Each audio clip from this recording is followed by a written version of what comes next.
ظہیر الدین بابر کا تعلق پرلاس قبیلے سے تھا جو منگول نژاد تھا، اور اس نے ترک اور فارسی ثقافت کو اپنا لیا تھا۔ وہ بھی صدیوں پہلے اسلام قبول کر چکے تھے اور ترکستان اور خراساں میں رہائش پذیر تھے۔ چغتائی زبان کے علاوہ بابر کو فارسی اور تیموری اشرافیہ کی زبان میں بھی اتنی ہی مہارت حاصل تھی۔ بابر کے کچھ رشتہ دار جیسے کہ اس کے چچا محمود خان اور احمد خان منگولوں کے طور پر پہچانے جاتے تھے۔ بابر 14 فروری 1483 کو اندیجان شہر جو کہ وادی فراغانہ میں واقع ہے میں پیدا ہوا۔ وہ وادی فراغانہ کے حکمران عمر شیخ کا بڑا بیٹا تھا۔ عمر شیخ کے انتقال کے وقت بابر کی عمر 11 یا 12 سال تھی۔ 1494 میں بابر اپنے دارالحکومت اقصی کنت میں فراغانہ کے تخت پر بیٹھا۔ تخت پر بیٹھنے کے فوراً بعد اس کو بغاوتوں کا سامنا کرنا پڑا۔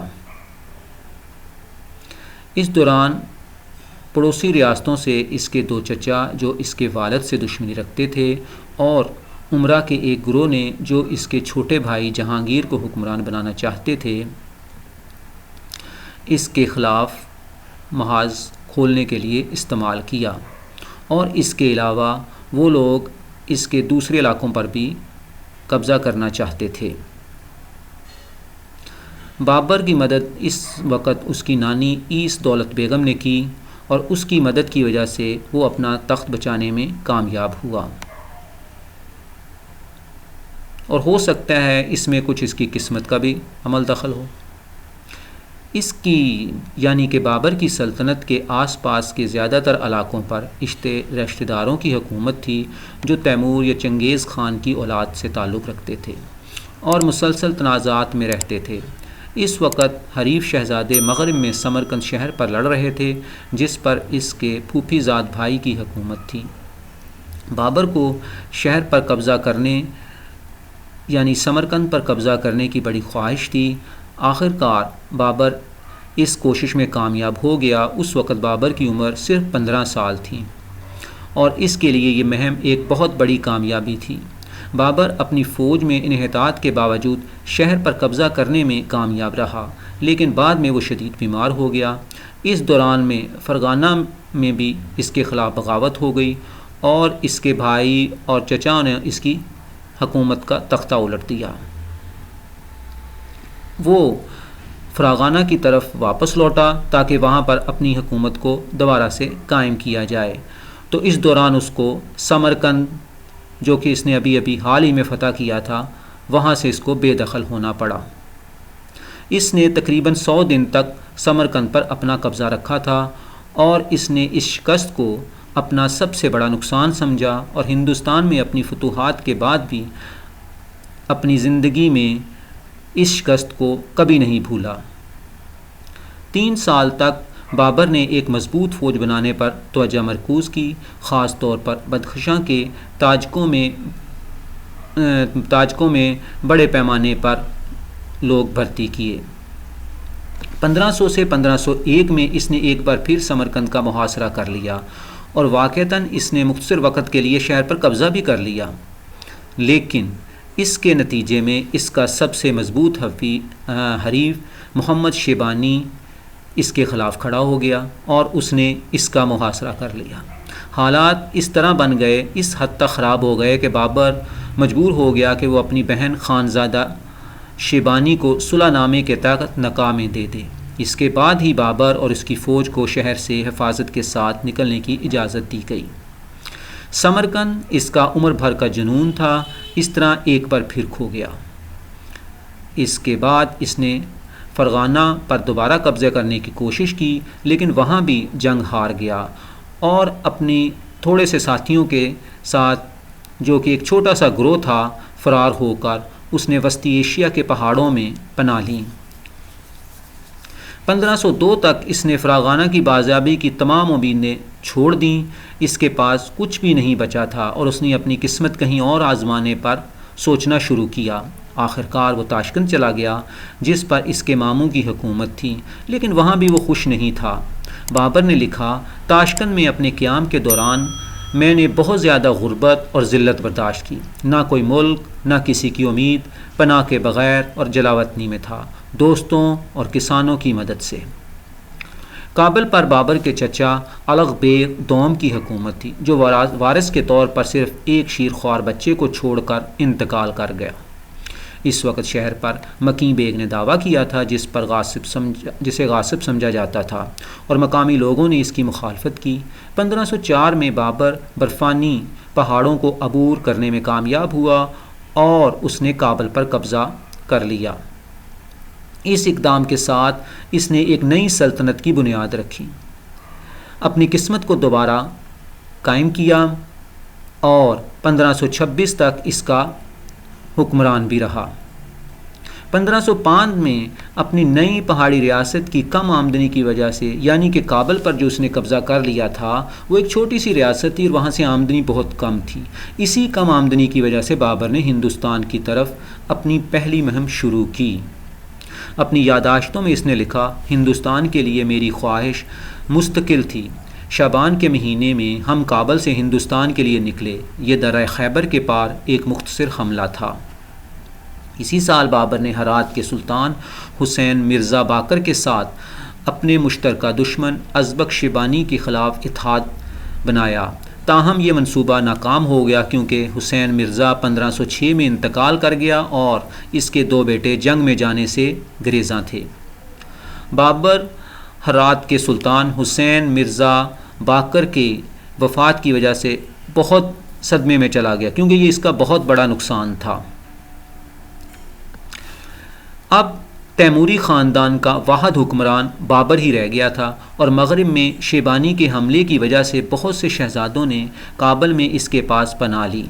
اس طرح اس نے تیموریوں کے درمیان شہنشاہ کا لقب اختیار کر لیا، یعنی بادشاہ۔ اگرچہ یہ لقب غیر معمولی تھا کیونکہ اس کی آبائی زمینوں کا بیشتر حصہ اس سے لے لیا گیا تھا، لیکن خود کابل خطرے میں تھا اور شیبانی بدستور خطرہ بنے ہوئے تھے۔ بابر کابل میں ممکنہ بغاوت کے دوران غالب رہا، لیکن 2 سال بعد اس کے کچھ سرکردہ جنرلوں کے درمیان بغاوت نے اسے کابل سے باہر نکلنے پر مجبور کر دیا۔ بہت کم ساتھیوں کے ساتھ فرار ہو کر بابر جلد ہی شہر واپس آیا، کابل پر دوبارہ قبضہ کر لیا اور باغیوں کی بیعت دوبارہ حاصل کی۔ اسی دوران شیبانی کو 1510 میں شیعہ صفوی فارس کے شاہ اسماعیل اول نے شکست دی اور قتل کر دیا۔ بابر اور باقی تیموریوں نے اس موقع کو اپنے آبائی علاقوں کو دوبارہ فتح کرنے کے لیے استعمال کیا۔ اگلے چند سالوں میں بابر اور شاہ اسماعیل نے وسطی ایشیا کے کچھ حصوں پر قبضہ کرنے کی کوشش میں شراکت داری قائم کی۔ اسماعیل کی مدد کے بدلے میں بابر نے صفویوں کو اجازت دی کہ وہ اس پر اور اس کے فالوور یعنی جو اس کے ساتھیوں پر حاکم کے طور پر برتاؤ کر سکتے ہیں، یعنی ایز اے حکمران اسماعیل شاہ کو اس نے تسلیم کر لیا۔ اس طرح 1513 میں اپنے بھائی ناصر مرزا کو کابل پر حکومت کرنے کے لیے چھوڑنے کے بعد وہ تیسری بار سمرقند پر قبضہ کرنے میں کامیاب ہوا۔ اس نے بخارا بھی لے لیا، لیکن دونوں بار ازبکوں سے ہار گیا۔ شاہ اسماعیل نے بابر کو اپنی بہن خانزادہ سے بھی اسی دوران ملایا، جسے حال ہی میں فوت ہونے والے شیبانی سے شادی کرنے کے لیے قید کر دیا گیا تھا۔ بابر 3 سال کے بعد 1514 میں کابل واپس آیا۔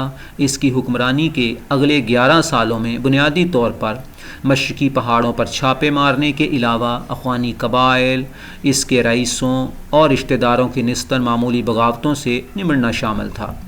بابر نے اپنی فوج کو جدید اور ترتیب دینا شروع کی، حالانکہ یہ جو تربیت دینے کا کوئی مقصد نہیں تھا کیونکہ اس کے لیے یہ نسبتاً ایک پرامن دور تھا، لیکن بابر کی نظر مستقبل پر تھی۔ ازبکوں کو فتح کرنے اور اپنے آبائی وطن پر دوبارہ قبضہ کرنے کے لیے پرعزم بابر اپنے اتحادیوں عثمانیوں سے محتاط تھا، اور اس نے ان کے ساتھ رسمی سفارتی تعلقات قائم کرنے کی کوئی کوشش نہیں کی۔ تاہم اس نے مصطفیٰ رومی اور کئی دوسرے عثمانیوں کو ملازمت دی۔ ان سے اس نے میدان میں محاصروں میں ان کو شامل نہیں کیا، لیکن صرف ان کو ماچس اور توپوں کے استعمال کے لیے استعمال کیا کیونکہ وہ اس فن سے واقف تھے۔ یہی وہ فن تھا جس نے اسے ہندوستان میں بہت فائدہ پہنچایا۔ بابر اب بھی ازبکوں سے فرار ہونا چاہتا تھا اور اس نے بدخشاں کے بجائے ہندوستان کو پناہ گاہ کے طور پر چنا جو کابل کے شمال میں تھا۔ اس نے لکھا، ایسی طاقت کی موجودگی میں ہمیں اپنے لیے کسی جگہ کا خیال کرنا تھا اور اس بحران اور وقت کی نزاکت میں ہمارے اور مضبوط دشمن کے درمیان ایک فضیع خلا پیدا کرنا تھا۔ سمرقند کی تیسری شکست کے بعد بابر نے ایک مہم شروع کرتے ہوئے شمالی ہندوستان کی فتح پر پوری توجہ دی۔ وہ 1519 میں دریائے چناب پر پہنچا جو اب پاکستان میں ہے۔ 1524 تک اس کا مقصد صرف پنجاب تک اپنی حکمرانی کو بڑھانا تھا، خاص طور پر اپنے آباء و اجداد تیمور کی میراث کو پورا کرنا، کیونکہ یہ اس کی سلطنت کا حصہ ہوا کرتے تھے۔ اس وقت شمالی ہندوستان کے کچھ حصے دہلی سلطنت کا حصہ تھے جس پر لودھی خاندان کے ابراہیم لودھی کی حکومت تھی، لیکن سلطنت ٹوٹ پھوٹ کا شکار تھی۔ بابر کو پنجاب کے گورنر دولت خان لودھی اور ابراہیم کے چچا علاء الدین کی طرف سے دعوتیں موصول ہو رہی تھیں۔ اس نے اپنے آپ کو تخت کا صحیح وارث قرار دیتے ہوئے ابراہیم کے پاس ایک سفیر بھیجا، لیکن سفیر کو لاہور یعنی پنجاب میں حراست میں لے لیا گیا اور مہینوں بعد رہا کر دیا گیا۔ بابر نے 1524 میں لاہور حملے کا پروگرام بنایا، لیکن پتہ چلا کہ دولت خان لودھی کو ابراہیم لودھی کی بھیجی ہوئی فوجوں نے بھگا دیا تھا۔ جب بابر لاہور پہنچا تو لودھی کی فوج سے سامنا ہوا اور اس کی فوج کو بابر نے لودھی کی فوج کو شکست دے دی۔ اس کے جواب میں بابر نے لاہور کو 2 دن تک جلایا، پھر دیبل پور کی طرف مارچ کیا اور لودھی کے ایک اور باغی چچا عالم خان کو گورنر بنا دیا۔ لودھی نے عالم خان کا تخت الٹ دیا اور عالم خان کابل فرار ہو گیا۔ جواب میں بابر نے عالم خان کو فوج فراہم کی جو بعد میں دولت خان لودھی کے ساتھ شامل ہو گئے۔ تقریباً 30,000 فوجیوں کے ساتھ مل کر انہوں نے ابراہیم لودھی کا دہلی میں محاصرہ کر لیا۔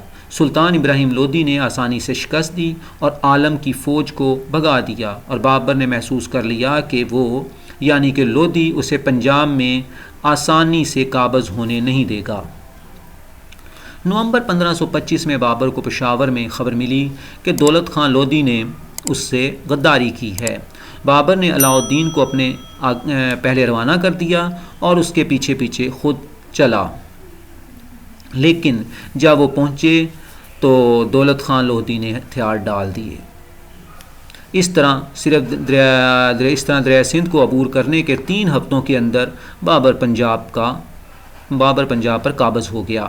بابر نے سرحد کے راستے دہلی کی طرف کوچ کیا۔ وہ 20 اپریل 1526 کو پانی پت پہنچا اور وہاں ابراہیم لودھی کی فوج جو کہ تعداد میں اس کے مقابلے میں بہت زیادہ تھی اور ہاتھیوں سے بھی لیس تھی، ابراہیم لودھی اور بابر کی فوج کے درمیان لڑائی ہوئی، لیکن بابر کامیاب ہو گیا اور ابراہیم لودھی شکست کھا گیا۔ ابراہیم لودھی اس جنگ کے دوران ہی مارا گیا۔ اس طرح لودھی خاندان کا خاتمہ ہو گیا۔ بابر نے اپنی فوج کے بارے میں اپنی فتح کے بارے میں اپنی یادداشت میں لکھا ہے، اللہ تعالیٰ کے فضل و کرم سے یہ مشکل کام میرے لیے آسان ہو گیا اور وہ زبردست فوج 1.5 دن میں ہی خاک میں مل گئی۔ جنگ کے بعد بابر نے دہلی اور آگرہ پر قبضہ کر لیا، لودھی کا تخت سنبھالا اور ہندوستان میں مغل حکومت کے حتمی عروج کی بنیاد رکھ دی۔ تاہم اس سے پہلے کہ وہ شمالی ہندوستان کا حکمران بنتا، اسے رانا سانگا جیسے چیلنجوں کا مقابلہ کرنا تھا۔ بابر کے بہت سے آدمی مبینہ طور پر گرم آب و ہوا کی وجہ سے ہندوستان چھوڑنا چاہتے تھے، لیکن بابر نے انہیں رہنے اور اپنی سلطنت کو بڑھانے کی ترغیب دی۔ خانوا کی جنگ بابر اور میواڑ کے راجپوت حکمران رانجا سانگا کے درمیان 16 مارچ 1527 کو لڑی گئی۔ رانا سانگا بابر کو معزول یعنی کہ حکومت سے بے دخل کرنا چاہتا تھا، جسے وہ ہندوستان میں غیر ملکی حکمران سمجھتا تھا، اور دہلی کو ضم کر کے راجپوت علاقوں کو بھی بڑھانا چاہتا تھا، اور آگرہ میں اس کی حمایت افغان سرداروں نے کی، جنہوں نے محسوس کیا کہ بابر نے ان سے کیے گئے وعدوں کو پورا کرنے سے انکار کر کے دھوکہ دیا تھا۔ رانا سانگا کی آگرہ کی طرف پیش قدمی کی خبر ملنے پر بابر نے خانوا موجودہ بھارتی ریاست راجستھان میں دفاعی پوزیشن سنبھال لی، جہاں سے اسے بعد میں جوابی حملہ کرنے کی امید تھی۔ خانوا کے مطابق بابر اپنی اعلیٰ اور جدید حکمت عملی کی وجہ سے جنگ جیت گیا۔ یہ جنگ ہندوستان کی پہلی جنگ تھی جس میں توپیں اور بندوقیں استعمال کی گئیں۔